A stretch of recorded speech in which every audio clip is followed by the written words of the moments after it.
Namaskar, good afternoon. Welcome all of you to Argumentative Indians, a platform for honest debates. My name is Yajur Arora, and I will be the moderator for today's debate.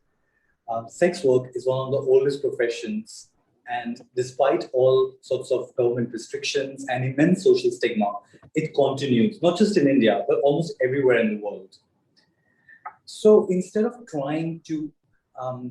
instead of trying to control it and suppress it, should we instead accept it and treat it like any other industry? This is what we're here to debate today. On the panel, we have social workers, we have activists from NGOs, we have academics, and hopefully soon we'll also be joined by some sex workers themselves, so that we can have a range of perspectives on this matter. We also want to know what's your view, so please engage with us through comments and questions as we go through the debate. Let's kickstart now, whereby we start off with the panelists, and I request each panelist to introduce themselves and lay out their case, taking no longer than 1 minute. And let's start with you, Arzu.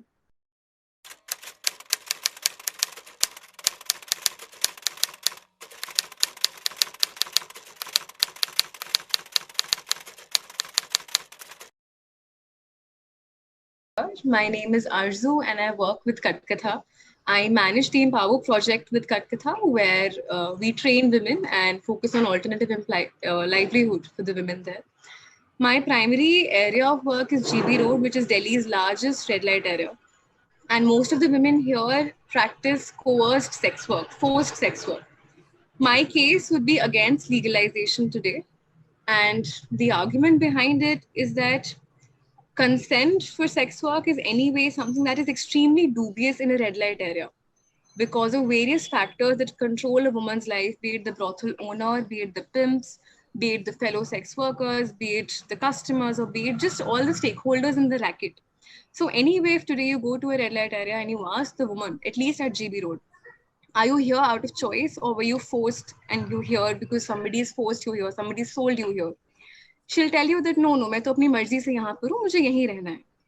But the fact of the matter is that she was perhaps sold at a young age, she was trafficked at a young age, but she does not have the resource or the potential to say these things out loud because of various kinds of fears.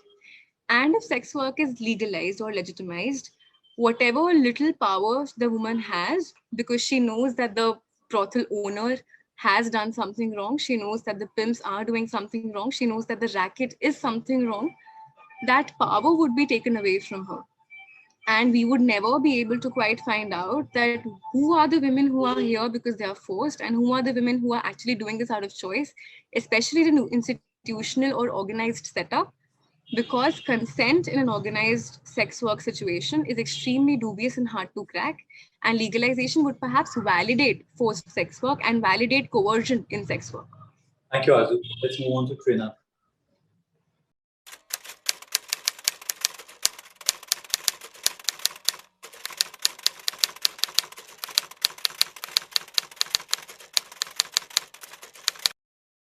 Hi, my name is Trina and I'm the co-founder of an organization called Kranti, that's of course very good friends with Katkatha.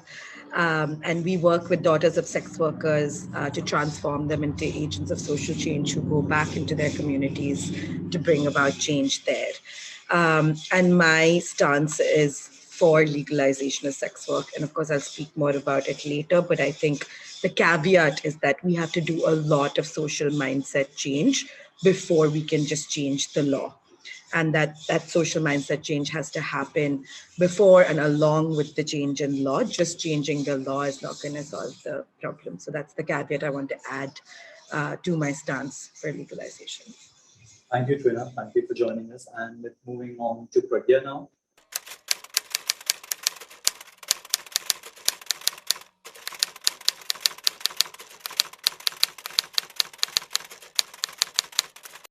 हमारा नाम प्रज्ञा है और मैं GB road पे 2006 से काम कर रही हूँ और कटकथा के मैं बोर्ड में हूँ, तो मैं 2012 से हम लोग जो है कटकथा में काम कर रहे हैं और अपनी सेक्स वर्कर बहनों के साथ में काम कर रहे हैं।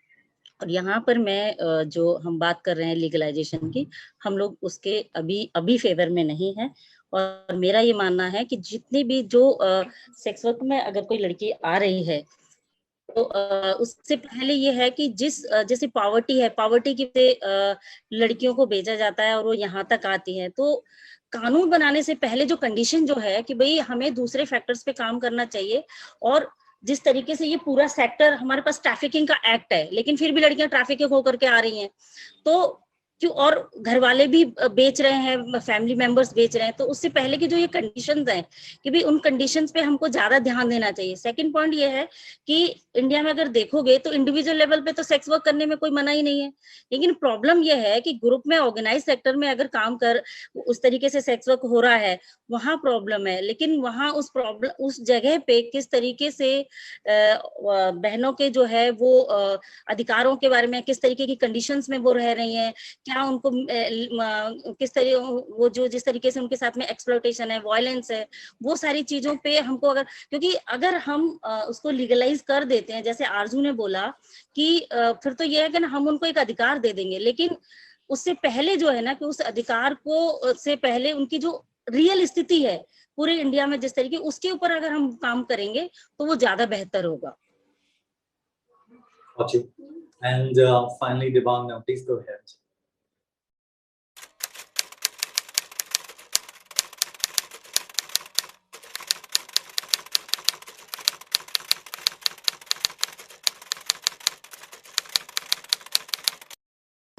I'm Debangana Chatterjee. I'm doing my PhD in the field of gender from the School of International Studies, JNU. And today I'm going to be in favor of a legalization of sex work. And you know, profession, perhaps as old as human civilization itself, has been constructed as that dark secret of the society for more than centuries. There's societal scorn and stigma attached to the profession, and that relegates sex workers, largely women and sexual minorities belonging to the informal sector of Indian economy, into oblivion and turn their existence into a public secret. Now, while everyone is aware of Shonagachi, Kamachipura and GB Road, no one is willing to legally recognize them.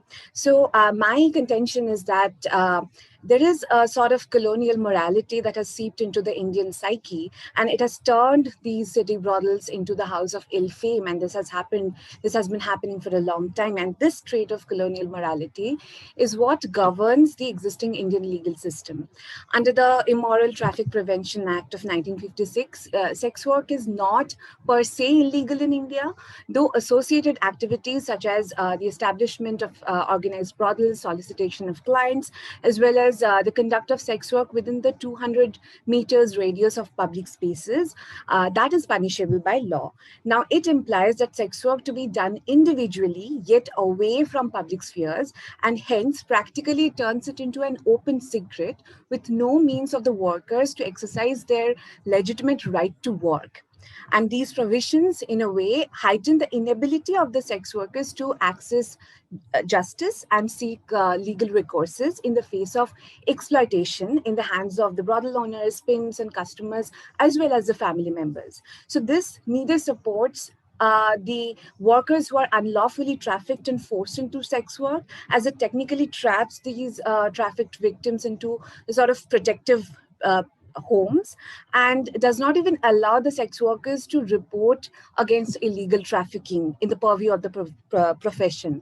So, the analysis of 22 High Court cases between 2010 and 2013 suggests that merely 8 cases are there all over India regarding these issues of sex work, related to the issues of sex work. And this awfully low number is indicative of the inaccessibility of the workers of judicial remedies. So therefore, I believe that legalization will be just the first step towards recognizing the rights of one of the marginalized sections of the country that we are talking about today. Thank you. Before we move on, Debangana, I'd just like to play devil's advocate, and I'd like to ask you, just because something has been going on since antiquity, does it make it, and we've not been able to control it or extinguish it, and is that enough of a reason to just start accepting it? For example, like since the beginning of time, slavery was common across all cultures, across all countries. But it's still at some point, we all came to a point in our evolution as civilizations that no, slavery is wrong. Owning human beings cannot be accepted in it among any civilized society. So collectively, we took a decision, and one by one, all the countries started shutting it down. And now I'm not saying it's 100% achieved, but still, for most part, slavery has been eliminated from the world. And not just slavery, like many practices have existed for a very long time. In India, for example, among Indian societies, widow remarriage, for example, was something that was completely taboo. But then eventually we got to a point where we started accepting it. So I'm just saying, just because something has been going on for a long time, that is not by itself mean that we just start accepting it. Because, for example, even exhausting child labor had existed through most of human history. It's only a matter of only 100 years that we all collectively decided that child labor is wrong and we need to end it. And the reasons for child labor are very similar to what you generally are quoted for prostitution, that women are desperate, this is the only alternative. Sort of similar reasons, but still we don't allow child labor. So that's just my question, like, is that enough reason that we should just accept that? So like, I know a lot of the conversation here has been like, legalization may or may not help getting over the stigma. So should we go over so what is the right way? Culturally, we need to start accepting it. But do we need to? Like, we never accepted slavery as a legitimate form of employment. Do we need to accept sex work as a legitimate employment? May I? Yes, please. Sorry. Go ahead.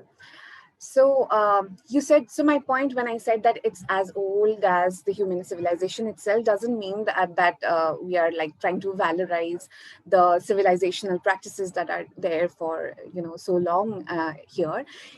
First of all, the point would be to look at the internationally accepted definition of sex work in this case. And there are two very important phrases that are used in the definition. And one is the contractual agreement, and the other one is that contractual agreement for sexual services among two consenting adults. Now, this very phrase of consenting adults is important. Now, at one level, it was said that the very idea of consent is dubious, and like many other things, you may argue that the very rationale of the profession lies in satisfying male gaze, and I don't really disagree to that point. But the question remains that are we able to topple it down overnight by merely delegitimizing one profession, being fully aware that in a patriarchal societal structure, we are fighting it at multiple levels. So let us talk about objectification.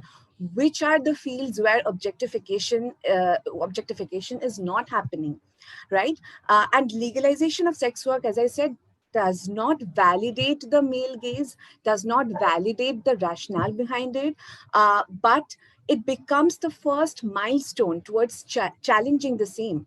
Because, the very fact that we cannot get rid of the very possibility of the practice happening, you rather ask the state for, in a way, acknowledging the rights of people so that they can go and seek legal recourses for their own. And another very important thing is that the more you delegitimize something, the tendency here has been that that still goes on undercover and in secrecy. So law is not the ultimate pinnacle of solution in absolute, but it's just the first step of, in a way, acknowledging the rights of people, rights of the workers, as well as, letting them have documentation, giving their voice, letting their voices to be heard. In this way, sort of, we basically address the question of the precarious work situations that they are facing on a daily basis. Thank you. Arzu, I'd like to get your view on this. Yeah, so I think Debangana very rightly pointed out that delegitimizing sex work perhaps would not solve any problems, but I would like to say that Arzu, can you just speak, raise the volume a little bit? Yeah, can you hear me now? Yes, better. Yeah.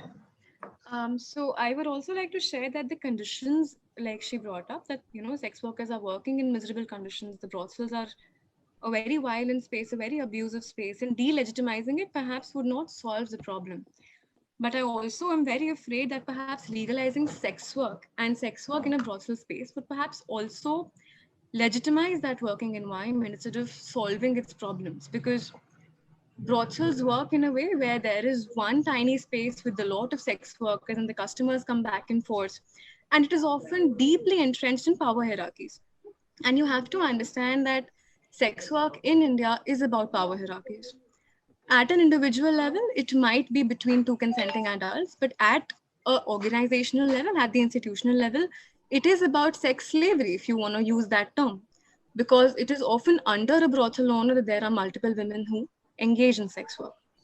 So if you legitimize sex work, perhaps that you are legitimizing that power hierarchy, you're legitimizing that abusive relationship between the brothel owner and the many women working under the brothel owner. So perhaps we need to have a little more nuanced opinion as to how could we perhaps look at the rights of the woman and not look at sex work as giving them the rights. Right? So what are their rights as women who are practicing a trade, and what are their rights as merely sex workers? So maybe that differentiation is what we need to bring to the table. Okay, Trina, your view on this, please. So for a second, I want to take the conversation to beyond sex work. And I think we need to look at dignity of labor and how we see that in it. Let's just talk about India this week. We could go to the global context, but let's stick to India, right? And so in India, what's happening, what we see is that any work that has got to do with the brain has more dignity than where we are using our body to earn money, right? And this doesn't only mean sex work. This is also like, say, construction work or any kind of manual labor, which automatically has less dignity of labor. And there are many causes for this, but we can definitely very strongly trace it back to the caste system, right? Where the Brahmins who did all the thinking work is considered superior work than anything that uses the body, right? Whereas like cleaning, which is considered the job for Dalits, is where you use your body to do work, right? So I think the question of legalizing sex work or not also comes, like I think I agree with Debangana on that angle that we have to see where the root cause of it is coming from, right? And it's coming from these ancient practices of caste system. And, like Yajiri was saying, that just because it's an ancient practice, should we continue propagating it? I actually think it's challenging the ancient practice of valuing some work as superior to other, thinking some work is dirty. And actually, if we look to history, sex workers have had a lot of respect in society back in the day. They were the women back in the day getting educated. They have been advisors to kings and rulers, and so like going back to the history, I don't think the history is as simple as it's been going on for a very long time, so there is no way to end it. That's actually not the history. The history is its roots in the caste system. And I think today when we talk about legalization of sex work, we are actually questioning the caste system. We are questioning dignity of labor and where that comes from, right? And the second big thing is this, right? Sex is a basic human need like food, water, shelter, etc. I think we can agree on that. And we have sort of said that all of these other basic needs, it's okay to outsource, right? So if I can't cook at home, it's perfectly okay for me to go outside and eat. I don't know how to construct a house, so I can hire someone to do it for me. Why is it that when it only comes to sex, that hiring someone for that service is considered wrong, moral? It's a moral thing, right? It's not a blanket thing. We are not saying that these are functions that need to be kept within a household and all of them are included. No, we're not saying that. We're saying that it's okay to outsource everything else except for sex work, right? And therefore it's an artificial moral standard. The thing is, if there is no sex workers, what is the right way for a man to get, or a woman who doesn't have a partner or someone to have sex with, how are they supposed to get sex? Is it just wrong for people to want sex then until they have a partner? So Trina, it's so you have much more grassroots. Well, you have grassroots level experience. I don't have, but just with somebody like me, right? Even for me, like I think all this sounds very well in theory, that everyone should have autonomy over their body, and who's there to be prudish? I think in this panel, nobody's prudish. Nobody's taking a moralistic stance. Everybody here is the ultimate a goal for everyone is that yes, there needs to be some improvement in the condition of these women who are by willingly or by fate of accident or circumstances, they are stuck in this profession. And it's a question of like, what is the right approach to what would help them? Would legalization help their condition, or would it make it worse by further empowering the people who are trapped in it? But when you talk about all this, like sex is a natural requirement and people need to go and have it, and why should we stop somebody from? I think they're already away, right? In India, people, if somebody wants to offer the sexual services, nobody's stopping you. But the question is, all the ancillary services around it, like I think Arzu talked about earlier, where running a brothel, soliciting, all of that is, which is really meant in purpose or in principle, the idea is that you don't help the people who are trying to make money off other people's abuse. And you could argue that doesn't work like that in practice. In practice, it's just getting these same women stuck in becoming criminals by sort of like everything else they're doing along with it. So, but I don't like when people get into the whole argument, because what is the statistics? How many women are doing this willingly just because they enjoy, or they are looking to do this because it's a lucrative money? There's a lot of money in this, and I don't know how much, what percentage, like I don't know if any of you have statistics, because often we all get bogged down in like the question of like agency, like who stops me from doing something as long as I'm not harming anyone? I can choose whatever profession I want. Sounds very nice in principle, but is that happening in reality? Or are 70% or 80% of them being forced to do it, like what earlier Katha was talking about, like bonded labor? So I don't know, like what's your view? Like maybe Trina, you want to speak for a moment, and then we move to Katha to get their view. Sure. And it's exactly because of the question you're asking, Yajur, that in the beginning of this conversation, I started out by saying that law is just an indicator of the change we need almost, right? And it's the social mindset that needs to be changed, right? So like a really example I love using is the Right to Information Act in India, right? It wasn't the act that was important. It was this mindset shift in society that as a citizen, I have the right to ask my government for any information that's on public spending or whatever, right? And that act would have been useless until that mindset change happened and people used the RTI Act as much as it's done now, right? And so similarly, like Arzu was rightly saying that it's, solicitation is illegal in India, but sex work is not, and all these auxiliary services are legal. What legalization of sex work will do is start that change. It's like a law is the beginning of this mindset shift in society. It legitimizes the mindset. It says, the law says this is the aspirational standard now that as a society we are going to move towards. That is the symbolism of a law. And I think therefore the legalization is important, not without social mindset then catching up. But the legalization is important to give that direction to society, to bring that dignity legally, validate that dignity in the profession. Thank you. Pragya, do you agree with that at least getting the dignity to the people who are in this trade, who are currently, would at least be one step in the right direction? We can't solve everything overnight, but at least this takes us one step in the right direction. Yeah, of course, I agree that they will get some extent of dignity. I agree with this. लेकिन वही वाली बात है कि dignity, हाँ, I agree with this कि भी हाँ, some extent they will get some dignity of labor. और यही है कि उस साथ मेरा फेयर तो ये है कि सिर्फ एक डिग्निटी मिलेगा, लेकिन वो डिग्निटी कितना जेन्युइन होगा, कितना नहीं होगा, वो क्योंकि उससे पहले अभी जैसे मेरा एक्सपीरियंस है कि अभी हम ब्रोथल की बात कर रहे थे, ब्रोथल के अलावा भी जितना दिल्ली में मेरा एक्सपीरियंस है कि लोग घरों से में कर रहे हैं सेक्स वर्क, तो घरों में एक छोटे छोटे ब्रोथल्स बन गए हैं और अगर एक बार लीगलाइज उसको कर दिया जाता है तो आप ये सोचिए कि ये कितना बड़ा मतलब, अभी तो क्या है कि पुलिस को अगर इंफॉर्मेशन मिलेगा तो they can protect the minor girl का अभी भी प्रोटेक्ट द गर्ल जिसमें फोर्स लेकर के फोर्स की आई है।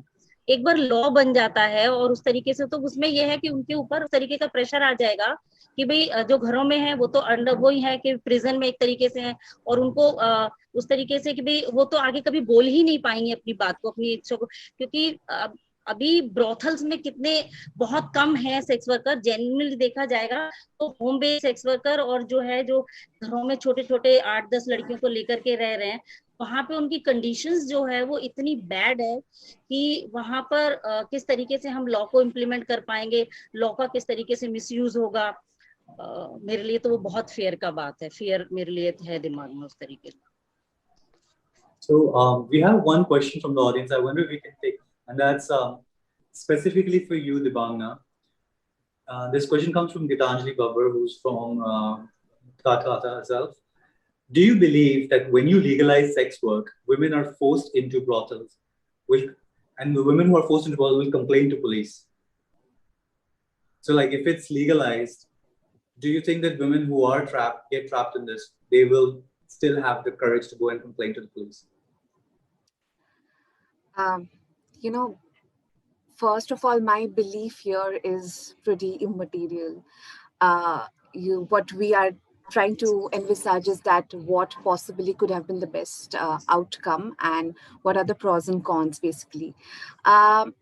So it is at the level, I mean, I cannot say that now that when we have a law, everybody will abide by the law and everybody will go and, go against the brothel owner and complain in the police and, and all those sorts of things. I cannot ensure that happening. But what I'm trying to say here, that if you have a legal provision, if we have a legal provision at place, at least we give a chance to the person to be able to go and address the issues that she or the community has, and address it to the police. Now, the point here is also the fact that we know that for years, and how the ways the stigma has been attached to the profession, that police harassment itself has been one of the very significant issues in the lives of these workers. Now, I definitely am not sure that even when we have a law, when we have a very strong law in place, whether the police, who still definitely has that old mindset in place, whether he will be or she will be taking it as a valid complaint or something like that. Because we have law in plenty of places. We have a very strong law against rape, we have law against domestic violence and all sorts of things. But law, I'm again reiterating myself, law is just a stepping stone, like just that one step forward where we at least are able to give them a chance. Like the awfully low number that I showed you for 3 years of record in 22 high courts of India, which is not a matter of joke. And it shows 8 cases all over India. And possibly, like, the estimation of the All India Network of Sex Workers says that the number may go up to 3 million. Of the community that we're talking about, and you have 8 cases from there. I mean, even if I get it from a very statistical point of view, from a government statistical point of view, NACO registers over 8 lakh sex workers in 2009. So even if I take it as 8 lakh, out of 8 lakh, you have 8 cases for 3 years. Across 22 high courts. This abysmally low number is what is indicative of the fact that it is not being addressed properly.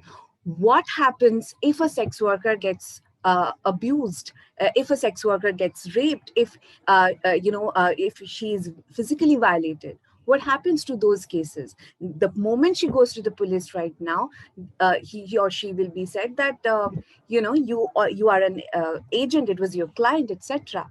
So unless we have a recourse, we won't be able to proceed the conversation, is what I'm saying. Okay, thank you. I think there is a very valid question on the same topic. So we talk about legalization because it improves the women's access to protection from law enforcement as well as other social benefits.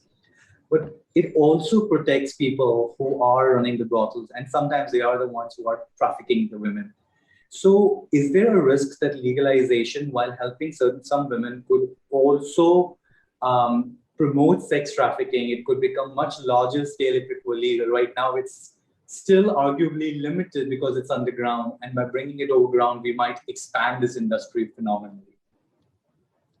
I don't know if you want to take that, Trina. Sure.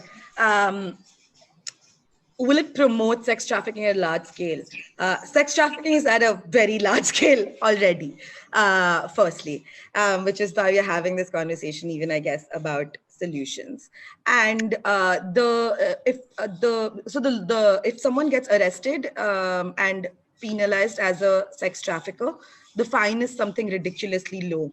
The law against them was written, back in the British era. So the law currently does not do anything to stop sex trafficking. Like, no sex trafficker was like, oh, I'm so scared that it's illegal and I'll get caught, so I will not do this. Like, that has basically not happened, right? So I don't think legalization of sex work will promote sex trafficking at a large scale, because the way the law stands today is not doing anything to stop sex trafficking at all. So it's not like we'll be opening the floodgates or anything, like the floodgates are already open.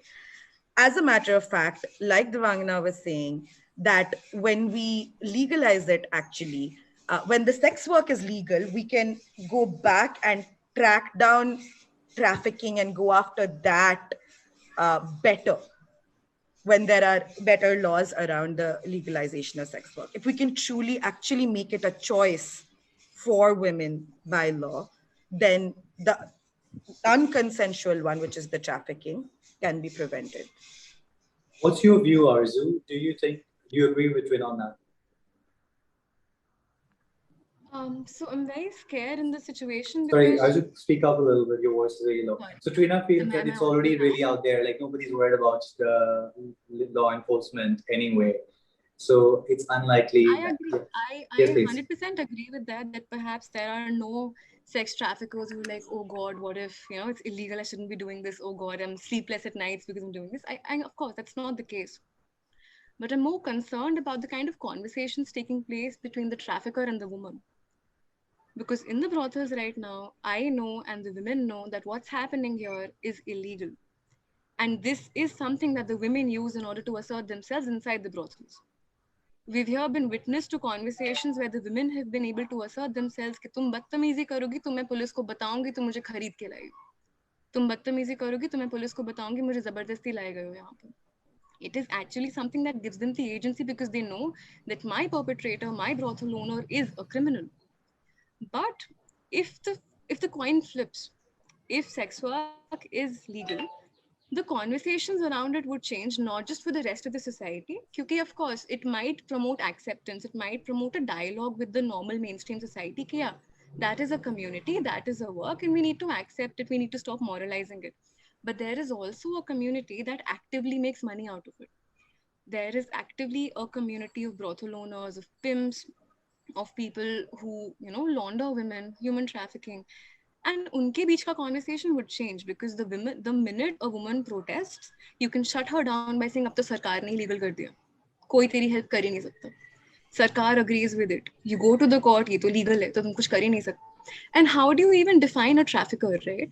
If kal ko I get married and my husband, my in-laws want me to engage in sex work, and they tell me it's legal, so you have to do it. We need the money on the table. There is a lot of demand for sex work out there. You go, sell yourself, get money in the house, and it's absolutely legal, so you can do it now. Where is my voice to say no? Right? Because, for example, if it is my family coercing me to do it, it will become even more difficult for me to differentiate between my perpetrator and my protector. Because at that moment, they're the same person. And a lot of times inside the brothels, you see that the women who are actively working as sex workers, they call their brothel owners ma. Like, wo ma bulate hain unko. They're mothers for them. So for them, the perpetrator and the protector are the same people. So it'll become even more difficult for them to picture them as the criminals, to picture them as the villains in their story, because for them it'll be like, ठीक है, legal भी है, मुझे काम भी मिल रहा है, आमदनी भी आ रही है, so it's okay. I'll deal with it. I'll struggle with it. I'll sell my body and live the way things are right now. So my fear is that aspect, that entity that runs the entire racket. Actually, it's an interesting point that comes up. But before that, I want to thank Anurag Garg who brought this question. Thank you, Anurag. That was a good question. What you mentioned, like legalizing also legitimizes things to some extent. So if I were to draw parallels, right, like if you look at two intoxicants, you look at cannabis in India and you look at alcohol, they're both intoxicants. Or even like, let's compare between tobacco and cannabis, both intoxicants. Cannabis is actually Indian, tobacco is brought from Americas. One is legal, one is illegal. I would argue that consumption of cannabis is minuscule compared to the consumption of tobacco in India. There is really no relation in terms of addiction or health impact. Like they're fairly comparable according to most studies. Just because we decided to make one of them illegal, there is a hindrance factor. Like people like me who are sort of always risk averse and don't like to get into trouble. I would not touch cannabis. Although personally, based on my research, I don't think it's anything particularly more wrong with cannabis than with tobacco. But there is something that when something is illegal, the way we perceive it, it does have a hindrance, right? Now, isn't there a risk if we were to legalize, then a lot of people might be more easily get trapped into this. So think of, for example, what if like students are approached in campuses and they are asked that why don't you join? If you were to join somewhere as a clerk at an entry level secretary, you might make 15,000, whereas you join this profession and you make 50,000, and you are this is completely legal. So a lot of people might think they might actually go into it thinking that okay, there is nothing wrong, or otherwise it would be illegal. And then once they're in it, they get trapped in a certain way because of the social stigma is not going to go away. So that will sort of close the doors for them to all other professions. And then they are sort of stuck in this. Like, isn't that a risk that we... Yes, please, Trina. So a lot of companies come to recruit to colleges, right? And a lot of them put these young people on 2-year bonded contracts. Yeah. CTS, TCS, so on and so forth. And once they become an engineer, it's very hard for them to find their way to any other profession. But we think that's a perfectly great, even aspirational thing to happen, right? Exact same process you described. So then, let's say companies started coming to colleges and said, do you want to do sex work? You're going to make more money than working at TCS. And if that was you know, and then choice is debatable, right? Like, is it truly a choice for a lot of Indian kids today to become or not become an engineer? Is the capitalist companies they are working for not exploitative? No, that's a good point. Right. And so when you ask your question of, oh my God, what will happen if people come to colleges to recruit sex workers, is coming from your sense of morality of sex work is as being worse than working for a technology company. Okay. Devangana, please go ahead. Yeah, first of all, I'm on. Yes, okay. We can hear you. Yeah. First of all, when we are saying that we need a law, we have to first understand how legal systems work. Legal systems are not, you know, a foolproof, tight box where you have it and things magically go right tomorrow. You know, so a lot of times you would hear about the law against domestic violence and how this is, you know, unequal to men and like all those sorts of things. But, you know, you need to go back behind the rationale of why that law was promulgated in the first place, because there has been a cost-benefit analysis. What is more important? Like every day, 20 women getting burnt alive, that is more crucial to the state, to the society, or you know, a few men being falsely incarcerated for 15 days, that is more important. So law, what I'm saying is that we are not here saying that law is going to be a foolproof system and there is not going to be any misuse. But law is written and in a language that is open to many interpretations at many levels. Now, Arzu made a very important point that how the language works between the brothel owner and the workers, and how they would say that, I'll go and report to the police that this, you are doing something illegal.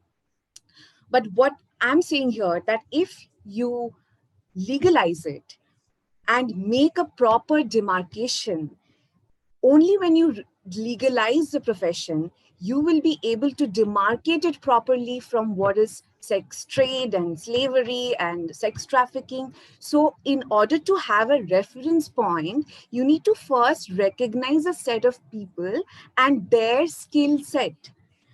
And as that happens, as you write a law, there will be multiple layers of writing the law, where you would also give them protection against other sorts of things, right? Like violence, rape, and the sexual harassment, forcing, coercion, all sorts of things. And remember, we have law for each of these things. But sex workers cannot go and ask for these legal recourses just because they are sex workers, is what I'm trying to, I think, in favor of the legalization would be the point that, let them go and file a complaint for rape. But is it possible in today's India? If they go and say rape, they would say, oh, this was a client and customer issue. Was it? It's a matter of their work and profession. And I would agree to Trina's point of how you would consider, skills. Skills are, in this capitalist society, skills are defined in a very convenient manner to only satisfy the white collar or at max the blue collar workers, but not the informal sector at all. And when that happens, every talk surrounding rehabilitation fails. I had an interview with one of the AINSW workers, and she said that sarkar ki soch achar aur papad ke aage badhta hi nahi hai, which basically means that the state is thinking along the lines of femininity of work and the dignity that is moral for the state to have, for the society at large to have. So for them, it is about cooking, it is about sewing. And now you tell me that a 50-year-old sex worker who has been in the profession for the last 20 years and developed her own set of skill sets, you tell them that you now go and do a fantastic stitch and will sell that at a meager price in a handicraft fair. How fair is that in this entire ball game of rehabilitation? So rehabilitation, I'm all for it. But how rehabilitation, what sort of rehabilitation, and whether that is economically and professionally viable to them or not is the question. Okay, so on that, I think we'll get Katka's view, because they're actually quite involved in the process of rehabilitation. And I think you told me it takes about three years or something for them to get there, when they themselves ask for rehabilitation and to move on to a different profession. Can you talk a little bit about that, Arzu and Pragya, please? So first of all, addressing the point that you made, Yajur, about people coming on campuses, and if that is the process, I think bang on, because then we're talking about a choice, right? If somebody comes to my college and tells me this is the opportunity and I have a choice, and that's a different argument altogether. That is a separate conversation altogether. I don't want to take a moral stance thinking, nahi, ho, sex work bula rahe ho, meko nahi karna. Like, that's not what we're here for. Like, I just wanted to get that out of the picture. What we're talking about here, and also responding to Devangana, when we talk about rehabilitation, we're also working with women where we are trying to give them a sense of choice. When you've been a sex worker for the past 20 years, you were sold at a very young age. You are inside the brothel for many years now. This is your life. This is your norm. To even imagine your life differently is a major challenge. For all of us here present in the panel, perhaps imagining tomorrow is easy. There inside the brothel, imagining tomorrow is very difficult. We might be able to make a 5-year plan. What do you want to do with your life 10 years from now? We might be able to think about that.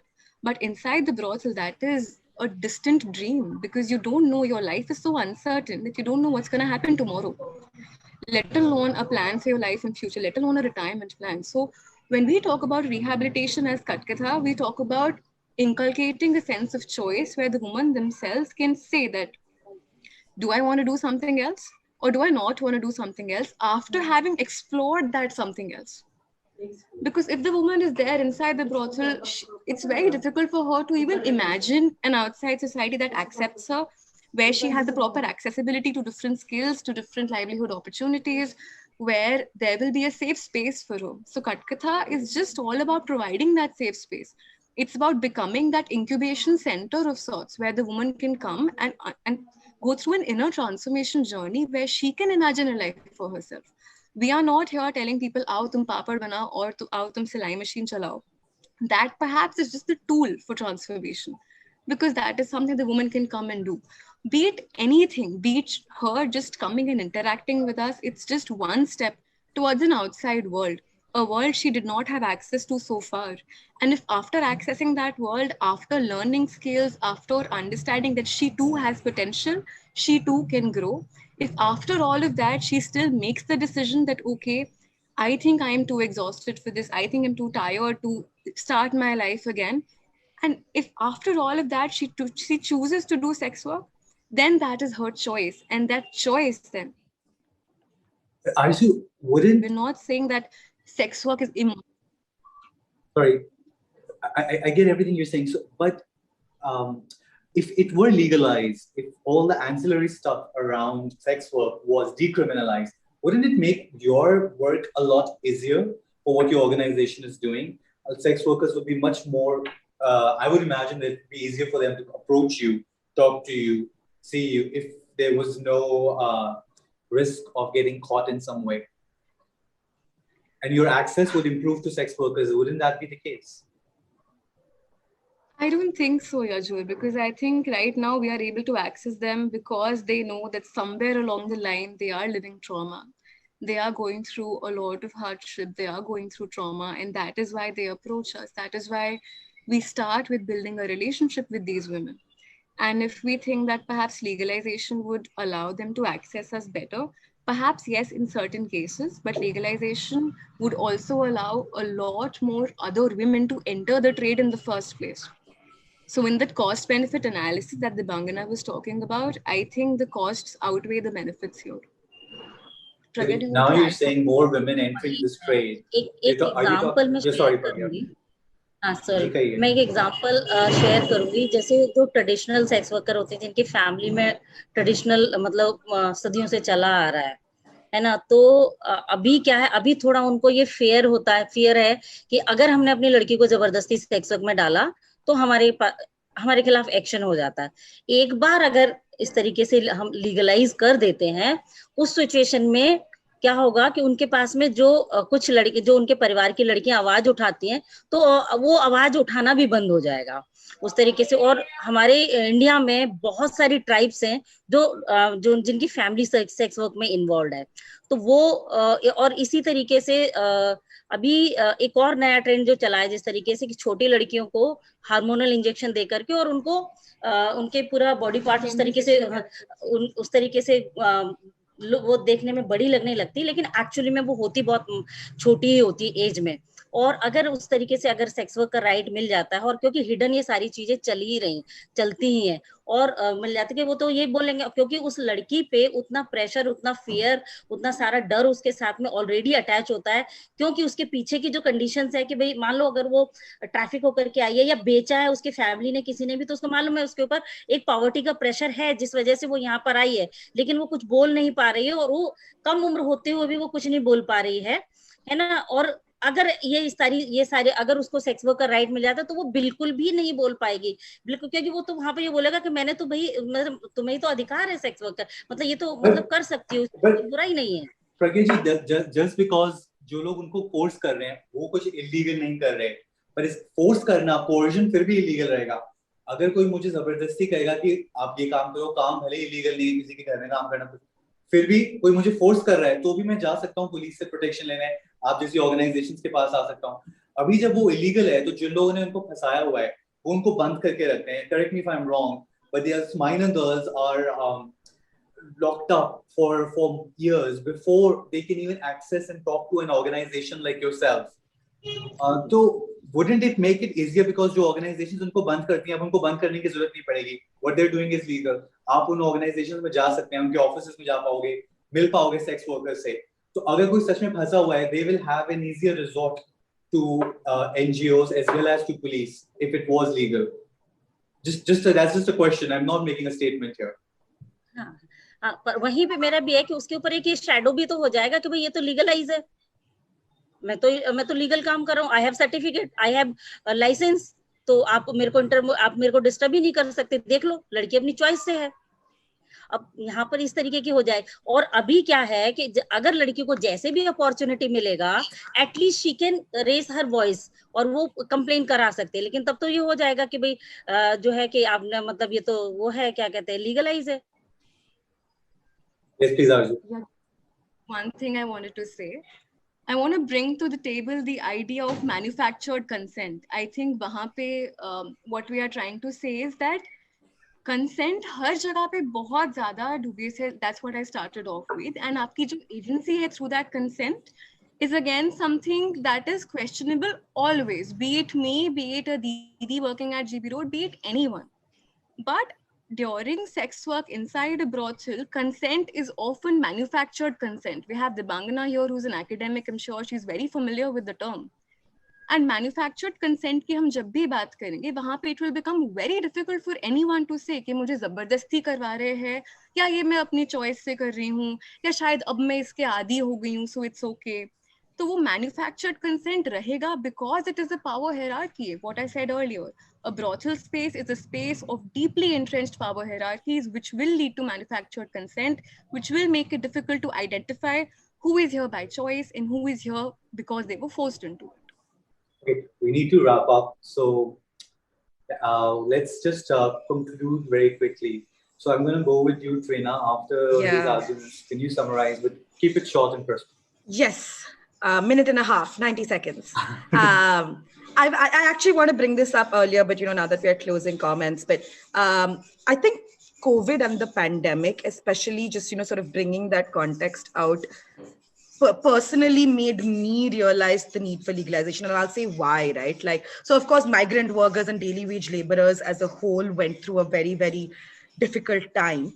But at least the whole country was at some point up in arms talking about the rights of migrant workers. And there was so much relief work done for daily wage laborers, etc. Right?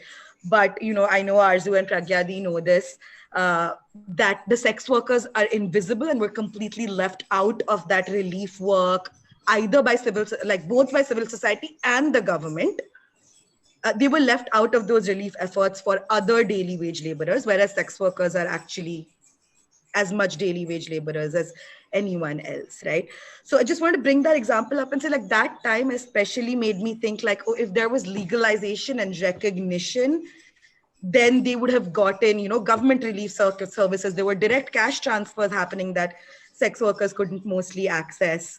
And even civil society, even just citizens donating, people were not donating to sex workers as much as they were donating to any other profession, again, because the dignity is missing, because of the taboo associated with it, right? So that's my concluding thing, that especially in this context, we've been living in right now, this pandemic that's so alive, and how sex workers weren't able to access services just because it's not a legitimized profession.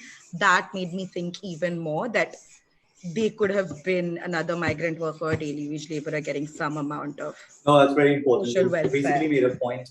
Decriminalization will improve their access to protection, social benefits, health benefits, all sorts of things. That point taken. Arzu's point was it also empowers the people who are involved in trafficking or who are forcing them. And reality is law enforcement is fairly weak here, but sort of it takes away the few sort of resorts they have, even from them, that when the people forcing them are doing something illegal and the sex workers are aware of that, sort of takes away even that little tool from them. Devangana, do you want to also just summarize your view before we wrap up? I think all of us in the panel are, on board with the fact that we are not taking a moral position, and we all are trying to say that we want better lives for a section of our society and an integral part of our society. I think we all are on board with that. So far as the very idea of consent and choice and this and that, all these things are concerned, I think law speaks in its own language and is very, very limited in its own sense. The state is very limited and we all understand those limitations. But despite that, a lot of times when we struggle on a daily basis, we want to start from somewhere with something. And drawing from Trina's point, I think I did an article with the sex workers during the time of pandemic. There was also another very crucial thing of documentation. Whenever you need some sort of government relief, you need documentation. Now, sex work being an illegal, like, the ancillary services being illegal, it is so difficult for them to even access a valid ID card. They are subjected more to police harassment when they are selling, becoming vegetable vendors for a day or two, because they know who they are. They are harassed more for not wearing a mask. I think these are the things that happen at a societal level. And law doesn't change this thing overnight, but law becomes one big stamp for them to make their voices heard and at least to give them a chance to speak up and stand for themselves. Thank you. Well said. Pragya, I'm going to give you also a minute, but before that, I'm going to turn on a poll so people can share their view on this subject after hearing arguments on both sides. And there are also some good questions in the chat, which we don't have time to take up. So if you want, you can directly answer them. But please, Pragya, go ahead. Law, I'm 100% not against of law, but ये है कि उससे पहले का जो conditions हैं उनके ऊपर ज्यादा वर्क करना अभी बहुत जरूरी है. जो अभी लॉ को लेकर के कितना हम लोग अभी पूरी तरीके से तैयार हैं और उसको किस तरीके से, क्योंकि लॉ का मिसयूज बहुत होता है रादर देन कि उसका यूज है. तो वही है कि उससे पहले जो हमें तैयारी करनी है उस तैयारी के ऊपर हम लोग पहले ज्यादा ध्यान दें, क्योंकि अभी जैसे एक नाको का डेटा शेयर किया गया था कि पूरे ये तो वो डेटा है जो मेरे हिसाब से तो भी नाको के पास में अब से 4 साल पहले 35 लाख के आसपास सेक्स वर्कर रजिस्टर्ड थी, लेकिन जो ऐसी हैं जो हिडन हैं उन सब के बारे में कैसे वो बाहर आएंगी, किस तरीके से उनका एक्सप्लॉयटेशन को हम कैसे रोकने के लिए इंश्योर हो पाएंगे, तो उन सब चीजों के ऊपर मेरे को लगता है कि प्री वर्क करना बहुत जरूरी है. लॉ के I am not 100% of against law, लेकिन उससे पहले की जो कंडीशंस हैं उससे पहले का जो प्रिपरेशन है वो करना बहुत जरूरी है. Thank you.